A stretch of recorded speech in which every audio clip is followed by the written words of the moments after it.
And we are. Welcome to We're Double looking Funnel good. TV. We're live on the right page this time. On the right page with the sound working. I'm not Everything's good. even too pixelated, if I can see. Looks Nope. good. Looks All good. good. Perfect. Very, very perfect. And today on Double Funnel TV, you've got a funnel. You've got a webinar funnel specifically. But now you actually have to do the webinar to make Right. some sales. Right. How do you do that? Very well, thank you. Oh, would you like to actually know the process? Oh, yeah, that's helpful. Well, just like any presentation, I mean, there's some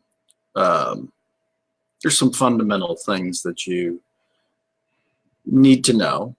And a really broad overview is you tell them, or you tell them what you're going to tell them. Then you tell them. Then you tell them what you told them. So that's that's the broadest of all overviews. And that may sound simplistic, but it's really not if you think about it, because you prepare, in essence, when you tell them what you're going to tell them, you're preparing the audience to receive the information. It goes back to every time we do a training, it gets mentioned at least once. People do business with those they know, like, and trust. If they don't know you, they don't like you. If they don't like you, they don't trust you, but they have to trust you to do business. So you've got to develop a relationship. The reason that many people suggest you go after your warm market is people you already know or you already have relationship with. Theoretically, they already know you and they already like you, and potentially they even trust you already. So that's why when people say, when you're presenting something new, or you're pioneering something or doing that, people many times will suggest that you go to your warm market, because a number of the steps are already taken care of at that point, in theory, because you have relationship. If you don't have relationship, those are the reason I continue to repeat those over and over again as being foundational, is because they're foundational. It's just the way it is. You can't escape it. So, if I'm getting ready to, whether it be a live presentation or a webinar, which is ultimately a different version of a live presentation, you've got to tell them what you're going to tell them. We're here to solve your problems. We're here to present an idea that many people have found to be helpful. Why are we doing Double Funnel TV? We're doing it to educate people. We're doing it to help you understand that there are things that you don't even know that you don't know. And you've got experts here who are sharing the information that you may want and need to know, even though you don't know it. The good news is we're pretty good at transferring that information. So now we know what you don't know. We can help you learn what you don't know. All those kinds of things. Is that making some sense? No, it does. Absolutely. I mean, that's kind of where the starter is to any and all of it. Anytime there is a sale or developing a relationship is a sale. There's a transaction being done. It's not necessarily monetary, but there's a transaction being done. So anytime there's a sale, ultimately, one side has a problem, the other side has a potential solution. And when the potential solution matches the problem in such a way where value is created, there's typically an exchange of other value. Some people call that money. Doesn't necessarily always have to be money, but many times it is. So, so again, as you're thinking through your presentation, what far too many people do, and they especially do it with compressed time frames is they don't invest the time in the first couple steps of know, like, and trust. What would you say those first steps are, like, as it directly relates to like a webinar or speaking presentation? You can never assume people know who you are. You can never assume that people like you. You can never assume that people know your solution even exists.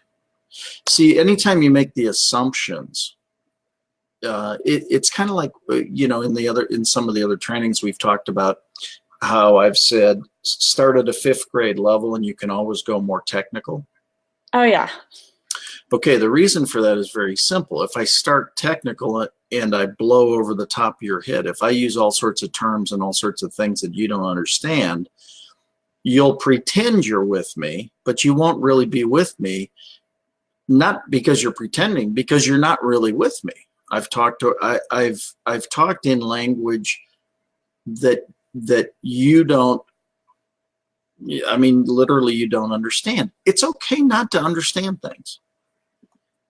There's not a problem, and there's no stigma with not understanding things. There's only a stigma should you realize you don't understand things and then maybe not apply some effort to learn them if you really kind of need them. That's the only time that there's any kind of, every one of us doesn't know a lot. I mean, there's a whole lot of stuff we don't know. There's a lot of stuff I don't know. Well, that's the whole point. That's where I was going next, is there's a lot of stuff you don't even know that you don't know. And there's a lot of stuff, quite frankly, I don't ever want to know. I mean, some people want to know it all. Some people want to know just their area of expertise. And then there's everybody in between. So when it comes to presenting any product at any time, the far too many people think that everybody wants what they have, or they think that everybody needs what they have. And anybody and everybody is not a market. It's confusion. It is absolute confusion. So, I mean, I spoke to a group at a fairly large corporation yesterday. And one of the things that I said is, I have won 100% of my audiences exactly never. Nor do I anticipate that I ever will. It's not that I don't have the intention of imparting something great for everybody here. I do. But I can only control my intention of imparting great information. I cannot control how you receive that information. No, and that makes sense. And I think kind of doing that, all that setup at the very beginning, like part of your introduction, I think making that really striking claim right up front, like you said, telling them what you're going to tell them and making it really interesting so they want to stay. I found in a lot of webinars, then they say something like, if you stay to the end of the webinar, I'm going to give you something special. Right. For everyone who stays, I'm going to offer this packet. And for something like Webinar Jam, you can do that. You can make a button pop up only on the webinar. And you can tag people who stay to the end of the webinar, so that you, even if you email them out the PDF or whatever extra resource, it only goes to them. So that's the big one, right? If they don't hear your whole sales message. Well, I mean, the key is getting people to not only start listening, is to have them finish listening all the way through. Just do me the honor of seeing this out to the end. And if you do that, I mean, it's interesting, especially when you're doing lives and things like that. Your eyes can't help but bounce and say, there are people watching, there are people not watching. There are more people watching. Oh, wait, then a couple of people dropped off. Oh, wait, we live in this immediate gratification society that we're so concerned about who's here right now, right? And it's really interesting. I did this talk yesterday, and afterwards somebody walked up to me and said, I just want to really thank you for the point you made. Okay, which one? There were probably more than one. Yeah, I really want to thank you for that meeting you held, Mike. Yeah. And I said, which one might that be? And she said that you said that the exact right people are here today, and the exact right people are hearing this message. And I said, well, I have to believe that because I can't talk to those who aren't here. And so I believe that those who are here are the exact right people that were meant to hear this message. And she goes, no, when you said that, it makes all the sense in the world. And she goes, I think we get so distracted.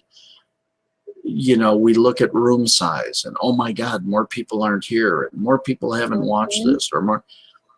Again, this goes back to another foundational belief of mine that God's plan and timing is perfect.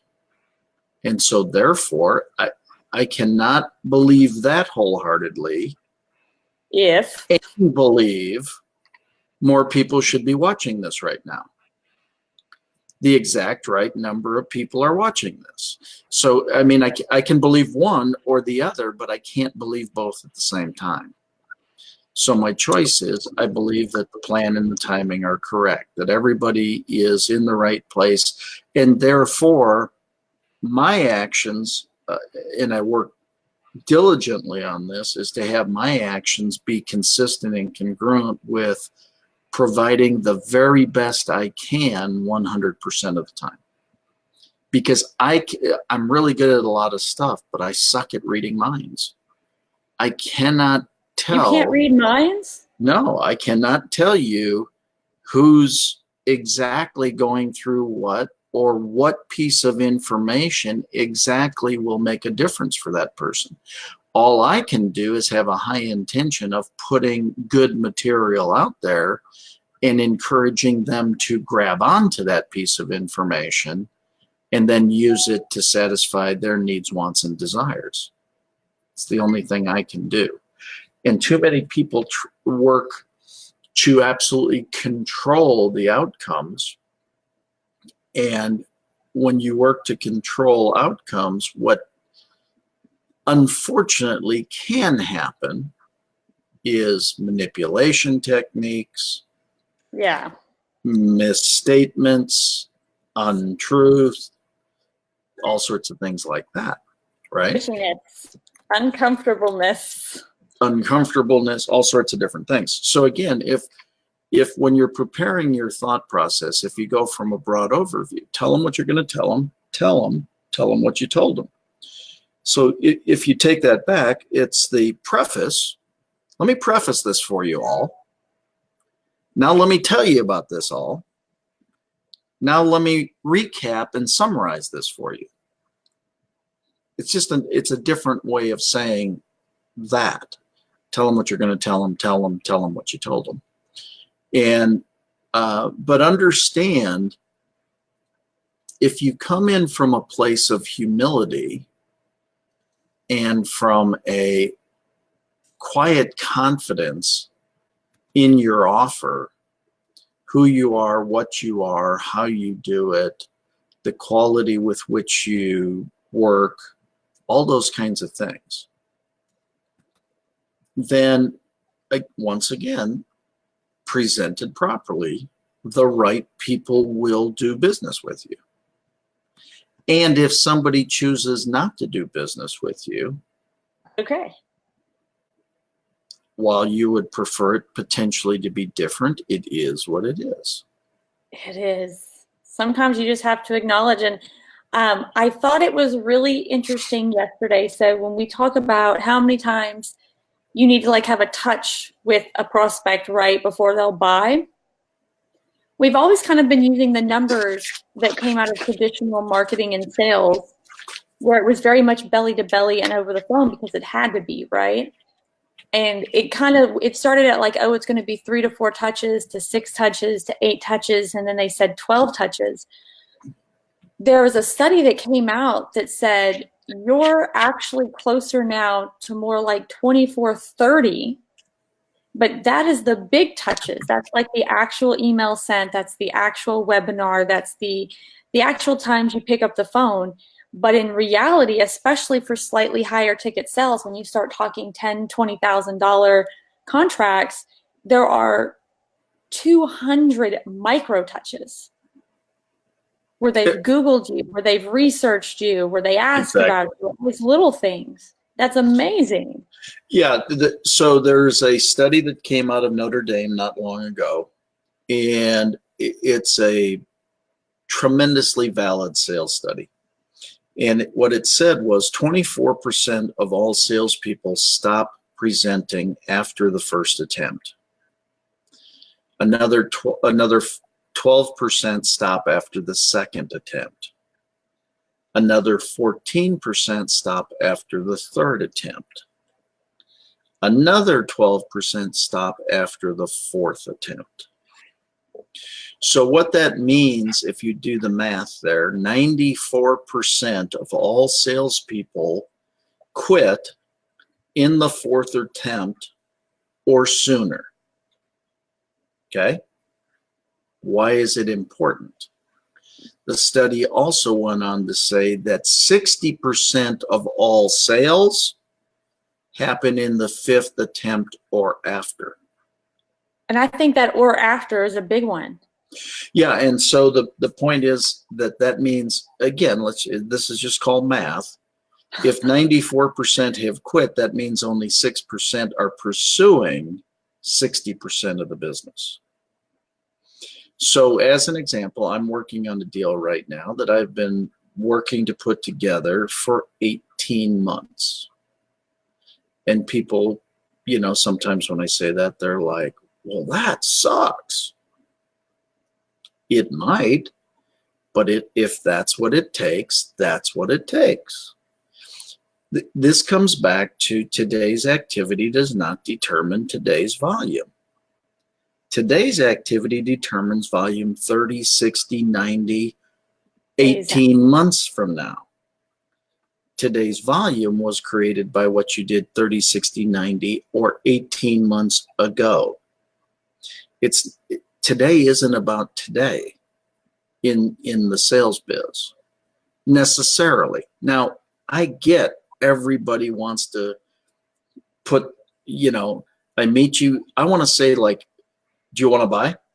Well, I don't even know what you have. Well, if you want me to explain it, are you kidding me? Right? It was really funny back in the day when I first hit retail sales floors. We used to joke. There was a guy on one of the retail sales floors that I worked that his standard opening question was, are you ready to buy, or should I find somebody to explain this all to you?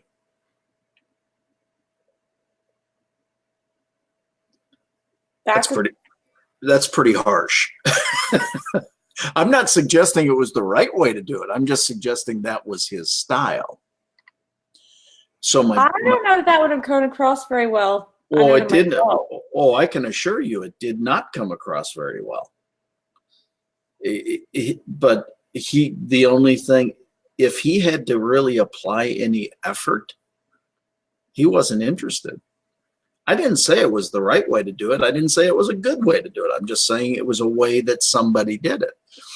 He just wanted to apply as little effort as possible. So again, it's the same. Anytime you're doing it, whether it be a webinar or a presentation, you've got to develop know, like, and trust. By the end of the presentation, if you are going to make an offer, then you need to be developing the knowledge of you, hey, you're worthy of my business, and then the trust, man, I really believe that you're going to solve my problem in a way that the value exchange is going to be appropriate. I know that's a big way of talking about a sale, but I mean, as far as some big words, but that's really what happens. Big words. So again, when I think of how we've designed various presentations in the past. Very early in the presentation, one of the things that was built into the presentation is, by a show of hands, how many of you believe that at the end of the presentation, I'm going to make a special offer to you?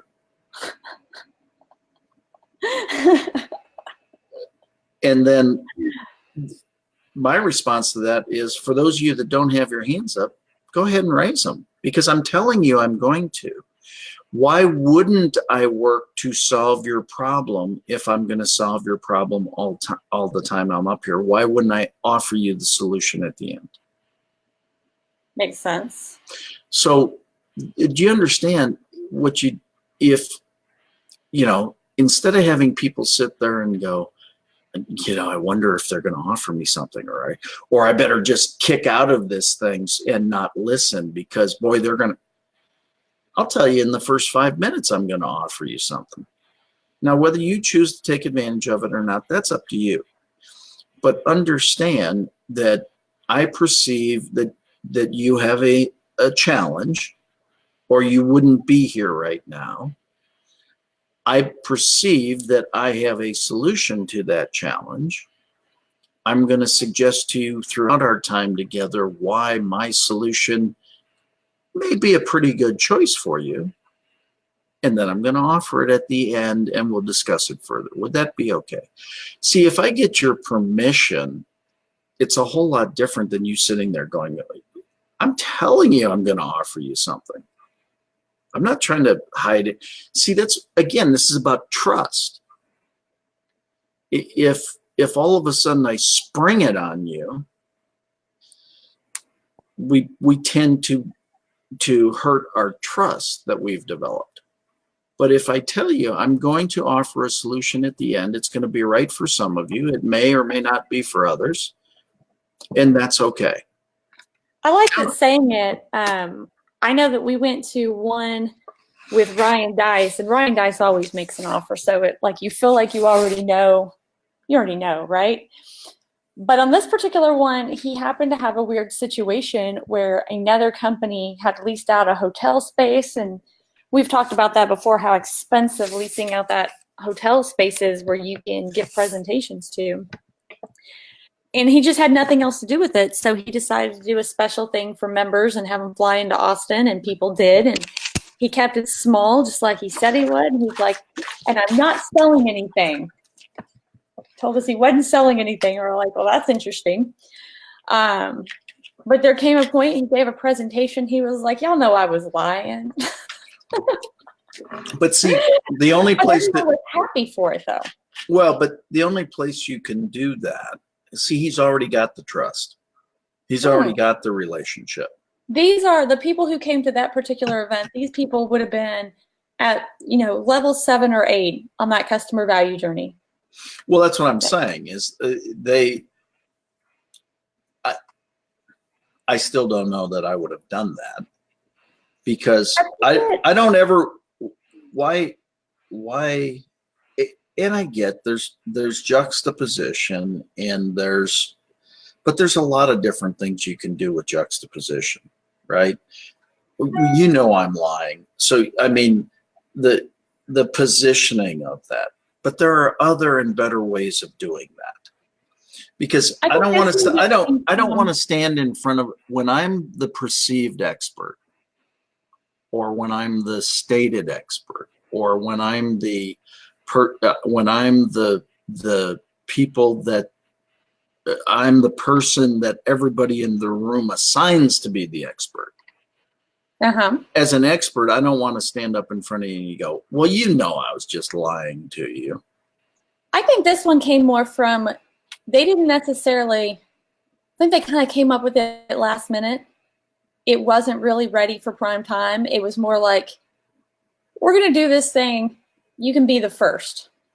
Well, but see, there's a way of saying that without saying I was lying to you. You can say it, well, we didn't have an intention of putting this together. Yeah. We didn't have, I mean, we really didn't have an intention of doing that, but in the breaks, everybody's been asking, you know, can we put something together? Could we do this? And like so that the team kind of discussed it and said, well, we could, not on a big basis, but on a smaller basis. So let's test it. So the original intention was not to make an offer, and we decided to make an offer. So I know I said earlier, but again, just to say to the audience, you know, I was all lying, right? What it does is it puts into people's mind that if you do it once, you've done it, you'll do it again. It says way back when I had a sales guy that I was out on the road with him, and he said, you know, we were staying in a hotel that night away from home, quote unquote. He goes, I love being on the road. And I said, why? He said, so I can be away from my wife. And I said, what? And he goes, well, you know, I mean, you have a few drinks with a few women on the road, you know. And I said, yeah, no, I don't know. And he goes, you've never had drinks or had dinner with me? I said, in a business setting, yeah, but no. And he said, oh man, that's the best part of being a traveling sales guy. And I said, you're done. And he goes, what do you mean I'm done? I said, you're done. Because if you'll cheat there, you'll cheat on the company. You'll cheat on the other stuff. And so it's, you just don't do that stuff. Now, I get people make mistakes and whatever, but that's a philosophical point, right? And so that's where I'm going with this thing. And I'm just saying, I would rather say it in a way that says, you know what, because of the conversations we've had, people have been encouraging us to put something together. So I know that I said earlier I wasn't going to make an offer, but we've been requested to do that, and the request makes sense. So I hope you excuse me, but I'm going to offer something. It's a better way of presenting it. No, I like that because I mean, you're putting out there like a very bold headline, right? That's going to tell them exactly the benefit they're going to get, you know, exactly the actual outcome they actually want, right? The sales or the leads or the more time with family or more money or more travel or, you know, whatever it is, you know, making sure that they're going to, you know, providing something that's going to make them stay to the end. Like that's the hardest part on a webinar. So offering some more free value, but then on top of that, also telling them right up front, like at some point, you know, I'm going to make an offer. Yeah, exactly. But I make it fun. I mean, the way you make it fun way, asking them to raise their hand. But by a show of hands, how many of you think I'm going to offer something at the end? The rest of you without your hands up, go ahead and raise them. Of course I am. Come on. Do you understand? That's a nice segue, in my opinion, like, especially for you. Like, how many people think I'm going to make an offer then? You know, go ahead and raise your hand. I didn't sell, you know, $25 million worth of products from the stage by not making offers. Like it's a joke, but then you actually give some of your clout at the same time. That's exactly how you put in factual brags in a way that you don't sound like an egotistical ass. I mean, that's exactly how you accomplish that. I mean, you sit there and say, this isn't my first rodeo. I mean, I've done 2,500 live events. I've spoken to 1 million people live. I said, but what I've always found is whether it's 25,000 or it's the 100 that we have here today, the exact right people are here. Do you understand how much information just got disseminated there? A lot. Significant. Right. And so there And it are, didn't sound like you were just that's the pumping point. yourself up in the super ego. And I found, Right. because my speaking background is so technical, it's so educational, that those jokes, those little pieces, it lightens up the crowd. I was in front of a company of analyticals yesterday. Everybody in the audience, everybody, 100% were programmers or engineers or whatever. Okay. It was interesting. So to get them to laugh, to get them to smile, to get them to entertain. My pain. I've got 2 computer science siblings. Right. Exactly. So, I mean, I got a son that's a computer genius. But my point is that when you talk to people as human beings, I also had people come up afterwards and go, "Oh my God, that was the most amazing talk I've ever heard." I had multiple members of the audience ask me for my slides so that they could go share it with their wives or significant others. I had one ask me for his slides so that he could take it to his entire leadership team. And my answer was, he very nicely, he said, "I know this is probably inappropriate, but is there any chance that I could get your slides so I could deliver this to my leadership team?" And I looked at him with a smile on my face and I said, "Absolutely not, without me presenting it to your leadership team for you." And he said, "You would do that?" I said, "Of course I would." See, so that's a nice way of saying no, but yes. Because the chances of him being able to take that content, he couldn't take he couldn't take the slide deck and create the content because there's too much, there's too much backstory. Well, there's not to the things on slide deck. Well, so again, I mean, but think about, so what he went from, so I mean, I did it in a absolutely not. And he went, "Oh, I know it was inappropriate." And I purposely, a pregnant pause. And a what? A pregnant pause is what it's called. I let him be disappointed for a second. And I said, "Unless I have the opportunity to present it to your team in your behalf." And he went, "You would do that for me?" And I said, "I'd be honored." See, it's how you, now, what'll happen out of that? I don't know exactly. But I know my intention was to be of service to him. I knew that just giving him my slides was not going to be of service to him. He would do his best. It's not that he wouldn't attempt to do his best. I don't think he was going to do anything nefarious with my slides. It's not that. It's to get the proper impact of the presentation. I kind of got to do it because I've got the backstory. So again, I mean, I think a lot of times people, and this happens especially when, I mean, it fascinates me when I go into companies and I look at everybody selling the same product, right? Might be a direct sales company, whatever, right? And they give them this script, and a third of the people try to learn it, and then they butcher it, and then so you've got people presenting the exact same product inaccurately or in the wrong way. Quite frankly, it's what I perceive to be one of the biggest problems with the direct sales industry. I can see that.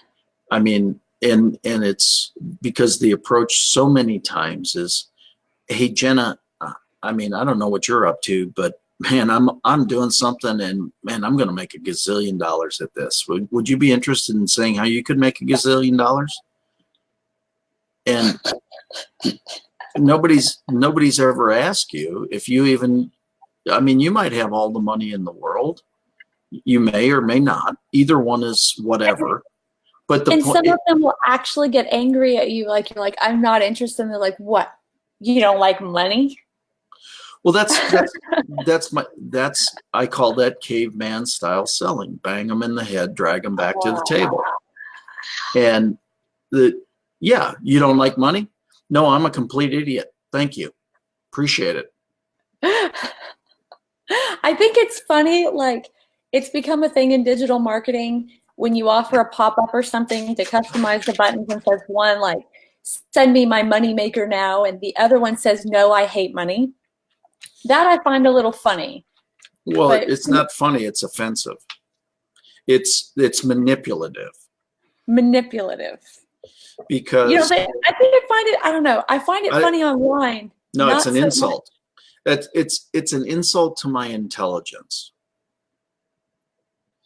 Because the reality is, it's not about I don't like money. It's about you haven't presented enough value, so stop trying to manipulate me into making a decision that you want me to make, as opposed to finding out what it will take to get me to make that decision. See, this is where, because what all of a sudden, alternative language then, besides just no thank you? I'd, please help me understand how this will serve me. Because if they're not saying yet, or something to that effect, I'm not necessarily saying for a pop-up, but do you understand that's really what they're saying? You have not made a good enough case to me. You have not presented this in such a way where I perceive this solves my problem. That's the reason people don't buy. You have not presented this in a way that I understand how this is not going to positively impact me. And so when I say, well, no, I hate money. That's like me saying, you know what, let me say something about your mother. Just say, no, I really don't care about my in-laws or anybody in my extended family, so I'm not going to take advantage of this offer. You're saying the same thing. Right. Because if I had more money, I could take care of my extended family. Do you understand? You would never say that. But all of a sudden it's because it's cheap, it's tricky, it's bull. It's BS, bad strategy. It's a bad strategy. It's a bad strategy to sit there and say something like that, in my opinion. Now, all sorts of digital marketers are going to say, but they get more click-through because of that. Yeah, because you take people who are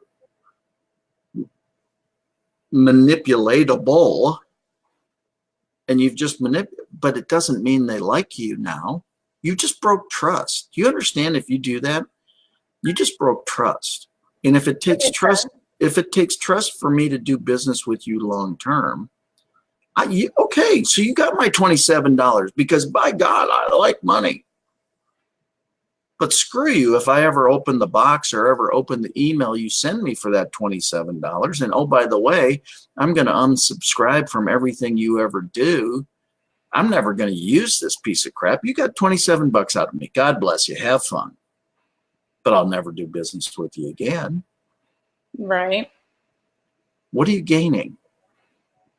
See, people, there's so much that people want this short-term, quick fix, give it to me right now. I'm willing to do whatever it takes to get it. Why don't you just ask a simple question? What's holding you back? What information do you need to know that hasn't been delivered for you to make that decision? Right. That's what it comes down to. There's a piece of information missing, or there's a situation not addressed that's keeping you from taking the action. And so let me tell you, let's just say you are in a situation where you want this. I mean, it's killing you to press the I want this button. But the reason you can't press that button is because you don't have the money. And so now you say, no, I hate money. Just throw some salt in the wound. That is insulting. I want that. You have no idea how bad I want your product. And then you just kick me. See, I didn't necessarily see it as insulting when it wasn't in person, but when you word it that way. Well, that's the point. Yeah. You understand, when you treat people with dignity, honor, and respect, you don't say shit like that. You basically say, what's holding you back? Well, you know what? I just don't have the money. Okay.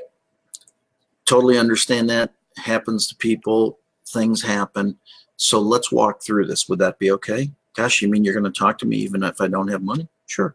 Do you plan on having money someday? Yeah. Okay. That's why I'm talking to you. Because if it's not right today, it might be right sometime. You understand, we're in a 24/7, 365 forever business. I'm going to be here to help you a week from now, a month from now, a year from now, 10 years from now. The only question is, when are you ready? Now, do you understand, if I totally irritate you, when you're ready, you're not coming to me, you're going to somebody else. Whereas if I treat you with dignity, honor, and respect, you'll go, hey, I just want you. I mean, I can't tell you, like I said, the greatest compliment I ever get is all of a sudden, this happened the other day. Somebody was reading a book and they saw an acknowledgement to me for helping the guy who wrote the book. And that I helped support him launch the book and his thing. Okay. That was nice of you. Well, he's a friend. That's what you do, right? Well, thank you. Well, this person said, here I am reading this book, and all of a sudden I see this acknowledgement to you. Well, you never talked about doing things like that. And I said, I know. And they said, man, that was really nice. Very similar to what you just said. That was a really nice thing for you to do.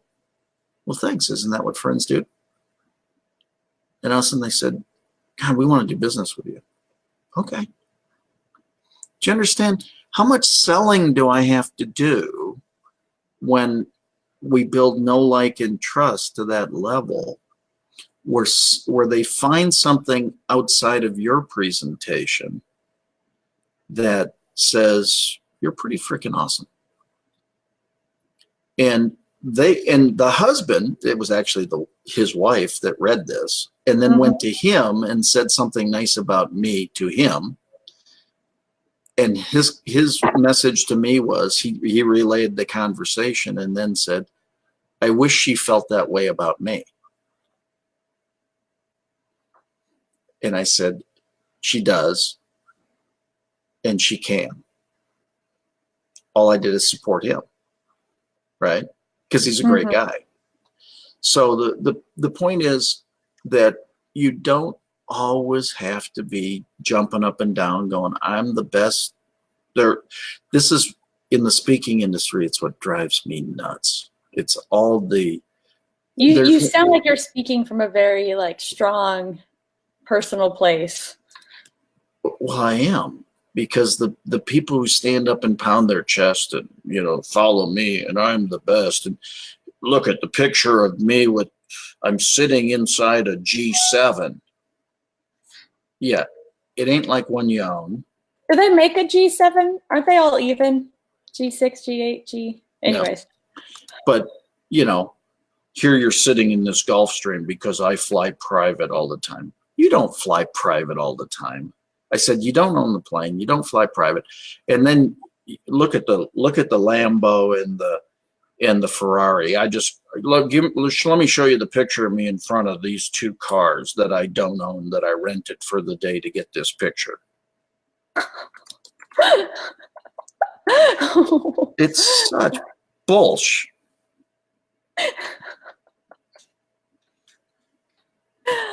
Oh, I was just looking that up. We were talking about that on Digital Marketer Lab. And then I looked up the pricing to rent a Lambo. Anywhere from like $800 to $3,000. I think that was for the month, or not the month, the week, but still. So you rent one, you get a picture of yourself in it, and you go, "Aren't I wonderful?" And a friend of mine. You know what? If I tried to get in a Lamborghini, my back would break. I'd have body parts fall off. I had a friend rent a Bentley for wedding pictures, not wedding, engagement pictures. And I was like, how the hell is he affording a Bentley? And then you realize you just rent it. Well, again, and I'm not, for special occasions, for doing things, if you want to, yeah, no, that's cool. Was different. That's different. That's cool. But to sit there and try to present yourself as you're this whatever, fly with me on my jet. Come on. And I'm not suggesting that some people don't fly on private jets and do things like that. I think that's cool as can be. It's awesome. If that works for it, awesome. It's not about that. It's about the, trying to, the fact people do business with those they know, like, and trust. As soon as I find out you don't own that thing, it hurts my trust of you. Unless you're honest about it. Like you said, like a special occasion, hey, we rented it. We thought it'd be fun, so we took a lot of pictures in it. That honesty, I think, makes a big difference. Exactly.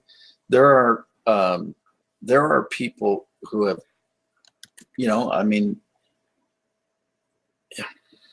treat people with dignity, honor, and respect. All people. Whether they can do something for you or not, whether they're, it's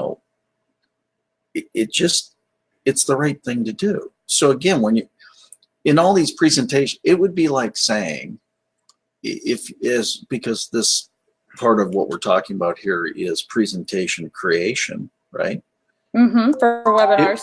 It would be like saying that that Kyvio, oh my God, it does 437 more things than Webinar Jam.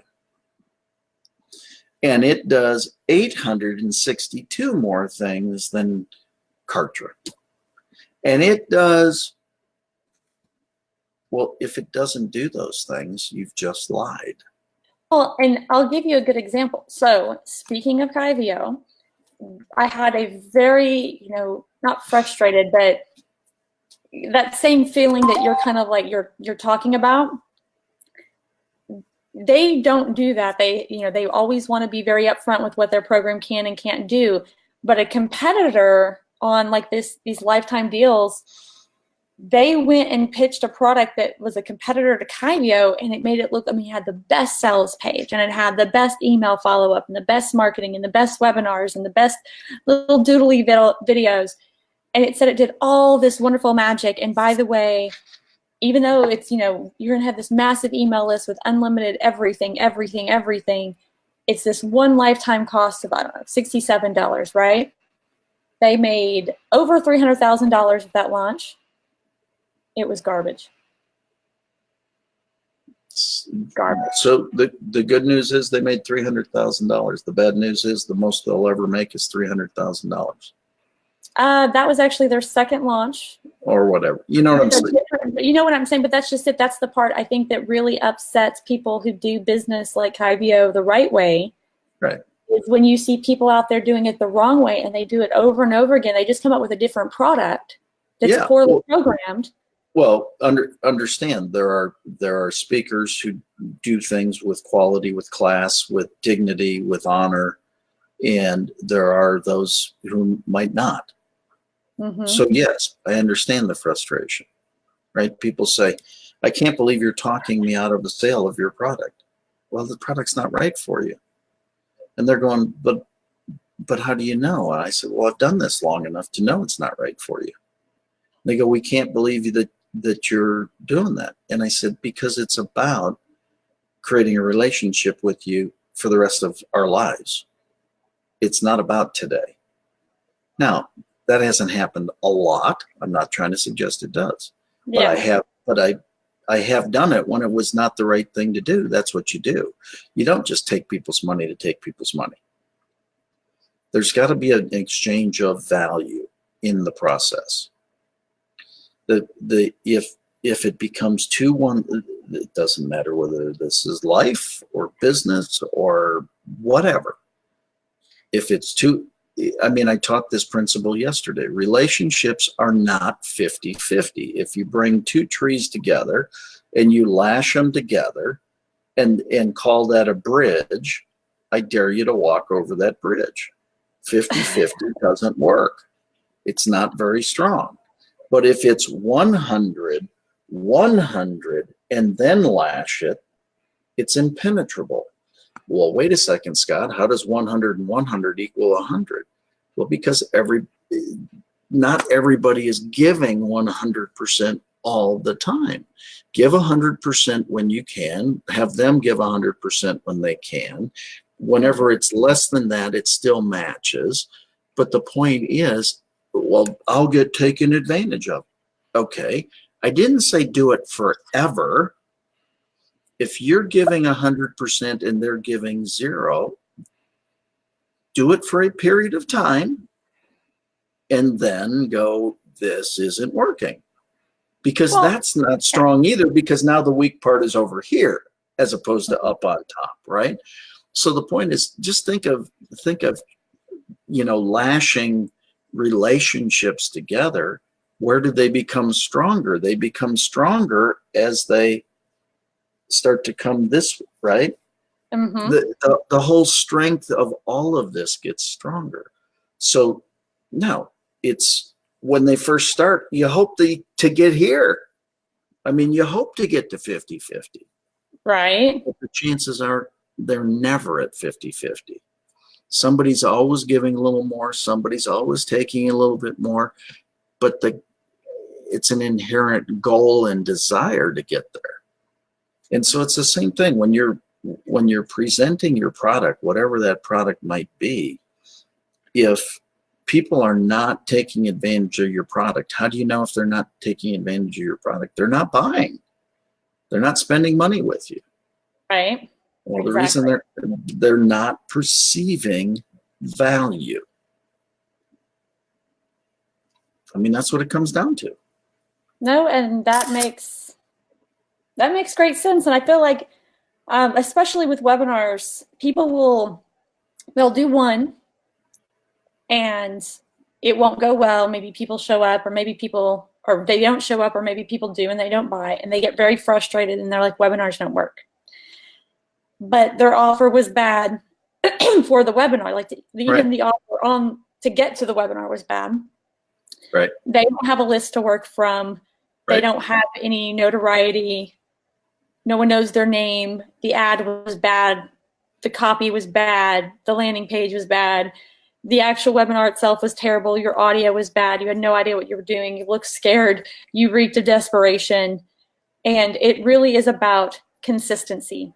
And if you, like we kind of mentioned yesterday, if you take that webinar and you do it every single week for a year, you're going to figure it out. Well, yeah, exactly. I'm about to start. That's not the fast answer people want, but it's the real. Yeah, that's the point is everybody wants everything to turn on immediately, and that's really awesome. It's not very realistic. No. But I mean, we live in, again, this immediate gratification, me, now. Let's do this. What's in it for me?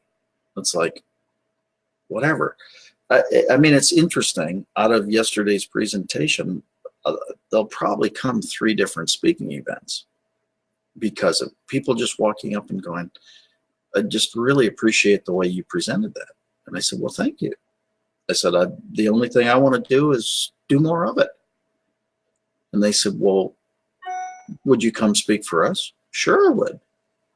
Well, let's talk then. Okay. Do you understand when you treat people with dignity, honor, and respect, it's amazing what can happen. Everybody makes it so freaking hard. It's not overly hard. Everybody, and so then you have the, all of a sudden what just flashed in my head, there's the people going, well, yeah, but then why aren't you, why aren't you making more money? Why aren't you doing more gigs? Why aren't you doing this? Why aren't you right? Uh-huh. Exactly. Well, because I've been working to do whatever. I don't know if you saw it, but this morning I announced the Think and Grow Rich World Tour. I think I missed that one, but I saw where you were speaking at like the Gridiron thing yesterday. Yeah, Gridiron Growth Conference down in Miami at Hard Rock Stadium where the Dolphins play. I mean, that'll be an amazing event with a number of the Dolphins will be speaking. The retired Dolphins will be speaking along with just some great people. But I just posted this morning the Think and Grow Rich World Tour. And I listed the U.S. cities. We haven't gotten the international cities yet. But, people sit there and go, well, I haven't seen you do it. Well, do you understand how it takes time to do some of these things? These aren't little events, right? I mean, it takes time to create the relationships and the nurture and to do all those different things. Right. It does. And so, again, don't excuse lack of visibility for non-activity. I mean, sometimes you just work. You work. So I was laughing with Sean yesterday. I said, you work, then you just get lucky. And he just laughed because literally with travel, we've got 3 major deals coming together all at the same time. I mean, but we've been working on them for 4, 5, 6, 8 months.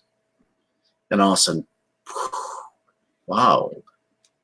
It's like, oh, you're getting so lucky. Yeah, not exactly. It takes work. So has this been helpful? I hope this has been helpful to everybody. I think it's one of those, like, maybe we should draw that one out. I think it's kind of critical to people doing their funnels to help them double it. I'm specifically thinking of like your book funnels, your Rayanne, Dagmar.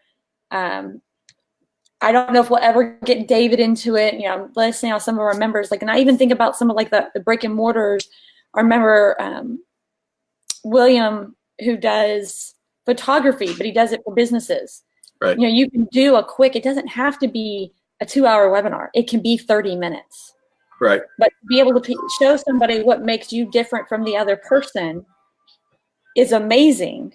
Yep. And once you get it, honed, the ability to turn that into an evergreen webinar, add it to your funnel, and that presentation that you would be making from stage that rocks, or maybe you just never want to be on stage because you're afraid of people, and I totally get that. The webinar takes a lot of that out. And I think you're sitting here talking, you don't even talk into the camera. You look at your freaking computer. So, come on. Get over 3. You got one for the webinar, one for the chats, and one for Googling mid-webinar, right? Yeah, exactly. But it can be done. And I just realized it's 10:06. We've been having such a great conversation. But yeah, I would love to hone this down a little bit more. We can. Next week, we're going to be short. We're only going to do it 2 days, Thursday, Friday. Awesome. I will be live all day, every day from TNC at Traffic and Conversion. Of course you will. Yes, I will be live more than I care to be, but it'll be fun. Perfect. Have a blast. Thank you for your wonderful insights, Scott, and we will see you next Thursday. Bye, guys. Sounds great. Safe travels.